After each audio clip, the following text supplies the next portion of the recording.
अस्सलामुअलैकुम वरहमतुल्लाहि वबरकातुहू। Dear student, आज हम मैट्रिक्स की नेक्स्ट टाइप को देखेंगे, डायगोनल मैट्रिक्स।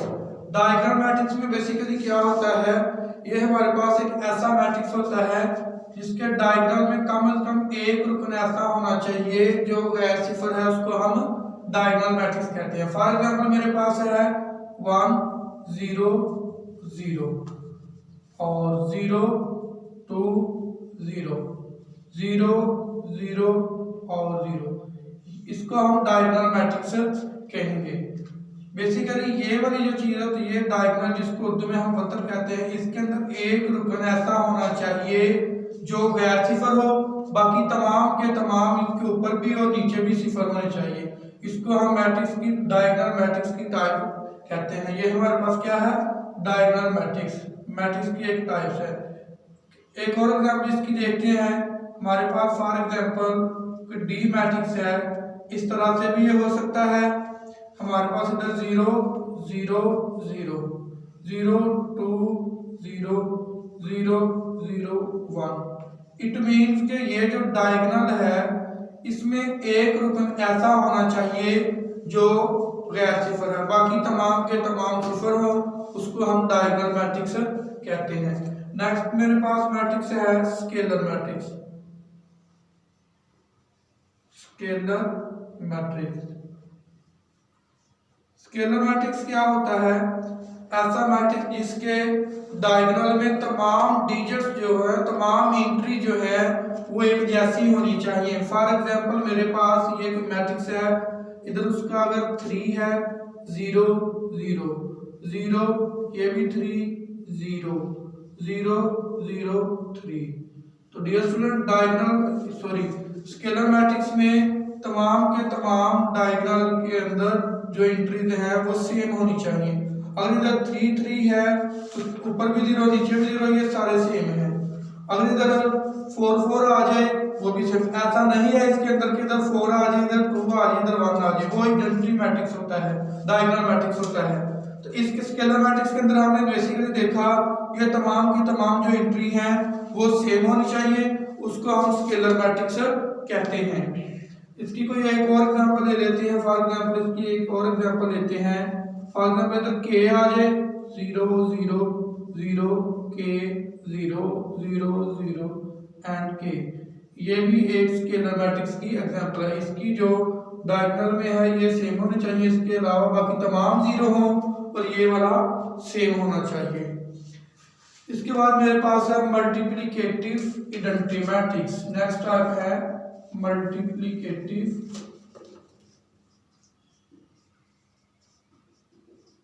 Identity matrix.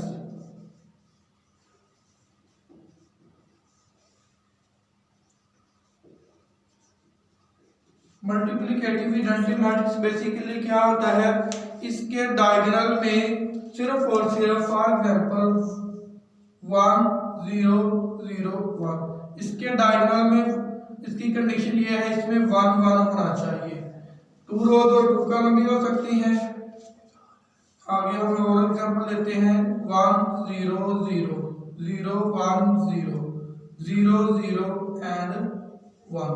तो डियर स्टूडेंट, इसके अंदर ये डायगोनल में देखें कि तमाम एंट्री जो है वो 1 1 है। इसी को हम मल्टीप्लिकेटिव आइडेंटिटी मैट्रिक्स कहते हैं। तो आज 3 टाइप्स मैंने अभी आपको पढ़ाई हैं, जिसके अंदर फर्स्ट पे हमने डायगोनल मैट्रिक्स, सेकंड पे स्केलर मैट्रिक्स और मल्टीप्लिकेटिव आइडेंटिटी मैट्रिक्स। अब हम एक्सरसाइज अपनी स्टार्ट करते हैं 1.3। 1.3 में क्वेश्चन नंबर 1 में, क्वेश्चन नंबर 2 में और क्वेश्चन नंबर 3 में आपने जस्ट, अगर आपको टाइप्स की समझ आ गई होगी तो फिर आप आसानी से आइडेंटिफाई कर सकते हैं ये कौन सा मैट्रिक्स है। तो इस तरह से अब हम क्वेश्चन नंबर 1 2 और 3 आपने खुद ही करना है। उसके अंदर आपने सिर्फ जस्ट उसकी टाइप्स बतानी है, ये रेक्टेंगुलर है, स्केलर है, आइडेंटिटी मैट्रिक्स है, स्क्यू सिमेट्रिक है, ये सिमेट्रिक मैट्रिक्स है। ये जो टाइप्स पूछी जाएंगी जस्ट आपने उसके अंदर वो बता देनी है। क्वेश्चन नंबर 1 में, 2 में और 3 में सेम आपने ऐसे ही करना है। तो हम क्वेश्चन नंबर 4 पे चलते हैं। एक्सरसाइज हमारे पास है 1.2 क्वेश्चन नंबर 4। क्वेश्चन नंबर 4 में डियर स्टूडेंट हमने इसके नेगेटिव मैट्रिक्स फाइंड करना है, और नेगेटिव मैट्रिक्स कैसे फाइंड करते हैं वो देखते हैं। ए हमारे पास है, ए हमारे पास गिवन क्या है 1 0 एंड -1। तो नेगेटिव मैट्रिक्स में हमने जस्ट नेगेटिव मैट्रिक्स की आपने पीछे टाइप पढ़ी थी, मैट्रिक्स की टाइप्स के अंदर एक नेगेटिव मैट्रिक्स भी था। तो नेगेटिव मैट्रिक्स का मतलब क्या है, आपने अंदर वाले इंट्रीज के साइन चेंज कर देने हैं। -1 0 ऑलवेज पॉजिटिव, वो 0 का 0 ही, ये -1 क्या आ जाएगा +1। फर्स्ट क्वेश्चन आपका ऐसे, सेकंड क्वेश्चन भी इसी तरह ही आपने करना है। वो हमारे पास बी है, बी हमारे पास क्या है 5 1 -6, 5 1 -6। तो डियर स्टूडेंट्स नेगेटिव मैट्रिक्स में -b हमारे पास आ जाएगा, -5 -1, ये -6 है तो इसको प्लस का 6 कर दें। बहुत ही सिंपल है, जस्ट आपने इनके अंदर साइन चेंज करने हैं। साइन चेंज करने के बाद इधर बाहर माइनस का साइन लगा दें और आपका ये क्वेश्चन सारा का सारा इसी तरह सॉल्व हो जाएगा। जस्ट आपने साइन चेंज करने हैं और आपका नेगेटिव मैट्रिक्स आप इजीली फाइंड आउट कर सकेंगे। तो नेक्स्ट क्वेश्चन पे चलते हैं, इस एक्सरसाइज के क्वेश्चन नंबर 5 पे। क्वेश्चन नंबर 5 हमारे पास क्या है, बहुत ही सिंपल सा क्वेश्चन। अगर आपने पीछे टाइप अच्छी तरीके से पढ़ी होगी मैट्रिक्स की तो ये भी बहुत इजी है। हमने बेसिकली इसमें क्या फाइंड करना है, find the transpose of matrix, find transpose of matrix, transpose of matrix.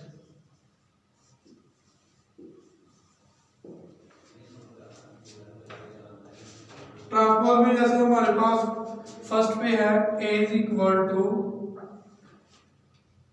हमारे पास है 0 1 -2, 0 1 एंड -2। तो डियर स्टूडेंट मैंने पहले भी आपको बताया था कि इसका ट्रांसपोज कैसे फाइंड करते हैं। a है, एक ऊपर छोटा सा t का सिंबल लगा दें और रोज ये कॉलम में है, कॉलम को रो में चेंज कर दें, 0 1 एंड -2, ये हमारे पास इसका ट्रांसपोज आ जाएगा। इसी तरह से इसका दूसरा पार्ट है बी मैट्रिक्स, हमारे पास क्या है बी मैट्रिक्स में कहता है 5 1 -6, 5 1 -6। इसका जब हम ट्रांसपोज मालूम करेंगे बी के ऊपर ट्रांसपोज, और ये रोज में है इसको कॉलम में, कॉलम में हो तो रो में चेंज कर देते हैं, रो में हो तो उसको कॉलम में चेंज कर देते हैं। इसको 5 1 -6 ये इसका ट्रांसपोज आ जाएगा। इसी तरह से हमारे पास सी पार्ट है, सी में क्या है 1 2 1 2, 2 -1 3 एंड 0। इसका डियर स्टूडेंट जब हम ट्रांसपोज मालूम करेंगे सी के ऊपर ट्रांसपोज का साइन, ये रो है इसको किस में लिख देंगे कॉलम में, ये कॉलम है, कॉलम को रो में लिख देते हैं 1 2 और 3। ये भी कॉलम है, इस कॉलम को हम रो में लिख देते हैं 2 -1 और 0। ये हमारे पास इसका ट्रांसपोज आ जाएगा। तो आपने सेम इसी तरह से इनके ट्रांसपोज का हल करना है। ट्रांसपोज इसी तरह से आपके अगर रो में दिया गया तो उसको कॉलम में चेंज कर दें, और कॉलम में दिया गया तो उसको रो में चेंज कर दें। अब हम क्वेश्चन नंबर 6 पे आते हैं, लास्ट वाले एक्सरसाइज, लास्ट वाले क्वेश्चन पे, क्वेश्चन नंबर 6। इसमें हमने बेसिकली वेरीफाई करना है, वेरीफाई क्या करना वो देख लेते हैं। क्वेश्चन नंबर 6 है हमारे पास, ए पे हमारे पास मैट्रिक्स गिवन है, ए हमें गिवन क्या दिया गया है, ए गिवन है 1 2 0 1 1 2 0 एंड 1। अब ए को हमने वेरीफाई करना है, ए का ट्रांसपोज, और उसका फिर ट्रांसपोज ले इज इक्वल इसकी आ जाए ए के। तो हमने इसको जस्ट वेरीफाई करना है, ए का ट्रांसपोज ले तो दोबारा उसी के इक्वल आ जाए। तो वेरीफाई करते हैं, ए हमारे पास ए गिवन है, ए का ट्रांसपोज लेते हैं, ट्रांसपोज ले लेते हैं, ये रोज में है, रो किस में चेंज कर देते हैं कॉलम में 1 और 2, ये भी रो में, इसको भी कॉलम में 0 और 1। वन टाइम हमने इसका ट्रांसपोज ले लिया, अब अगेन इसका ट्रांसपोज लेते हैं, ए का transpose again transpose is equal क्या आ जाएगा, फिर इसको हम चेंज करते हैं 1 0, ये रोज में है कॉलम में ले जाते हैं 1 0, 2 1 रो में है इसको भी ले जाते हैं 2 और 1। अब हम देख सकते हैं ये हमारे पास गिवन मैट्रिक्स था और 2 टाइम ट्रांसपोज लेने के बाद हमारे पास ये वाला मैट्रिक्स आ गया। ये दोनों इसका एलिमेंट चेक करें, इसकी हर एंट्री चेक करें कि वो एक जैसी है, तो हम कह सकते हैं कि ए का ट्रांसपोज इज इक्वल टू ए के, ये वेरीफाई हमारे पास हो चुका है। इसी तरह से बी पार्ट है, बी पार्ट भी डियर स्टूडेंट आपने इसी तरह सॉल्व करनी है, सॉल्व करने के बाद वो भी वेरीफाई हो जाएगा। तो नेक्स्ट लेक्चर में हम एक्सरसाइज जो है वो 1.3 स्टार्ट करेंगे। तो मैं उम्मीद करता हूँ कि आगे लेक्चर की आपको अच्छे तरीके से समझ आ गई होगी। अल्लाह हाफिज़।